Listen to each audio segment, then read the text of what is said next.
ओशो, परंपरा और विज्ञान, जानने और मानने के बीच का संघर्ष। नमस्कार। आज हम एक ऐसे प्रश्न के सामने खड़े हैं जो केवल ओशो से जुड़ा हुआ नहीं है, बल्कि मानव चेतना के विकास से जुड़ा हुआ है। प्रश्न ये है, क्या हम सच में जानते हैं या केवल मानते हैं? ओशो ने बार बार कहा, पहले जानो फिर मानो। ये वाक्य सुनने में सरल है, लेकिन इसके भीतर पूरी आध्यात्मिक क्रांति छिपी हुई है। जानना और मानना, ये दो अलग प्रक्रियाएं हैं। मानना उधार लिया हुआ सत्य है, जानना अनुभव से जन्मा हुआ सत्य है। लेकिन विडंबना देखिए, जिन लोगों ने ओशो को माना, उनमें से अधिकांश ने उन्हें जाने बिना मान लिया।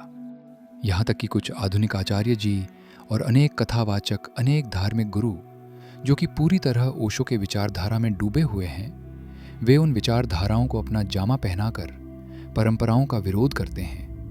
अपने विचारधारा में परंपराओं का विरोध करते हैं। वही घटना इतिहास में पहले भी घट चुकी है। बुद्ध ने मूर्ति पूजा का विरोध किया और समय बीतते बीतते स्वयं बुद्ध की मूर्तियां बन गईं।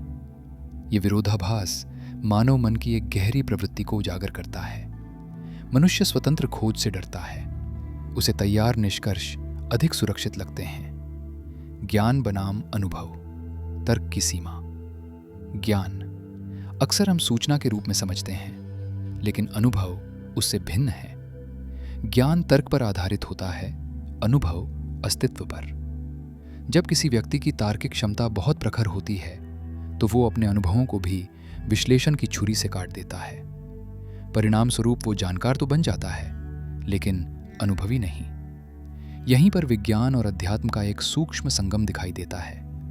विज्ञान कहता है, सत्य को प्रयोग से परखो। अध्यात्म कहता है, सत्य को भीतर अनुभव करो। दोनों का लक्ष्य एक ही है, भ्रम से मुक्ति। अंतर केवल पद्धति का है। जब ओशो परंपराओं का विरोध करते हैं, तो उनका विरोध अंधविश्वास से है, परंपरा से नहीं। परंतु श्रोता अक्सर इस सूक्ष्म अंतर को पकड़ नहीं पाते। भारतीय परंपराएं, विज्ञान की सांकेतिक भाषा।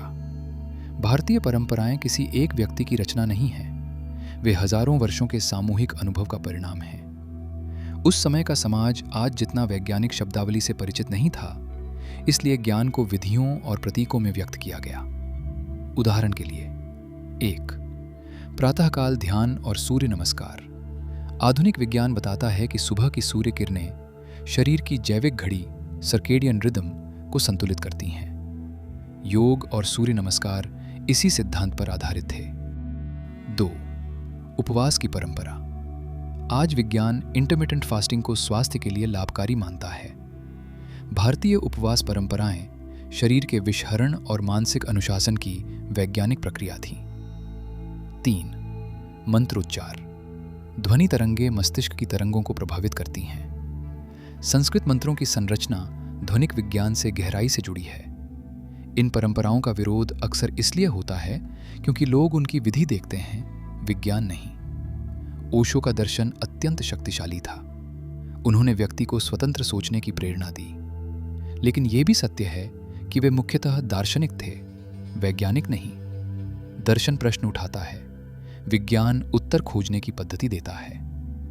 जब कोई केवल दर्शन के आधार पर परंपराओं को खारिज करता है, तो वो उनके वैज्ञानिक पक्ष को अनदेखा कर सकता है। जितनी भी भारतीय परंपराएं हैं, वे सभी वैज्ञानिक आधार पर निष्पादित हैं। गहरा विज्ञान है परंपराओं में, जो जीवन के लिए आवश्यक है। ओशो का वास्तविक संदेश परंपरा को तोड़ना नहीं था, बल्कि उसे जागरूकता के साथ जीना था। लेकिन अनुयायी अक्सर संदेश की आत्मा की बजाय शब्द पकड़ लेते हैं। अंध अनुकरण, मानव मन का जाल। मानव मन को निश्चितता चाहिए, अनिश्चितता उसे असहज करती है। इसलिए वो किसी गुरु, विचारधारा या परंपरा को पकड़ लेता है और उसे अंतिम सत्य मान लेता है। यही कारण है कि पहले जानो का संदेश भी एक नई मान्यता बन जाता है। यहां असली परिवर्तन तभी संभव है जब व्यक्ति स्वयं प्रयोग करे, चाहे वो ध्यान हो, योग हो या कोई परंपरा। बिना अनुभव के न स्वीकार करना बुद्धिमत्ता है, लेकिन बिना जांच के अस्वीकार करना भी उतना ही अंधविश्वास है। भविष्य का मनुष्य वो होगा जो विज्ञान और अध्यात्म को विरोधी नहीं, पूरक रूप में देखेगा। विज्ञान बाहरी जगत का मानचित्र देता है, अध्यात्म आंतरिक जगत का।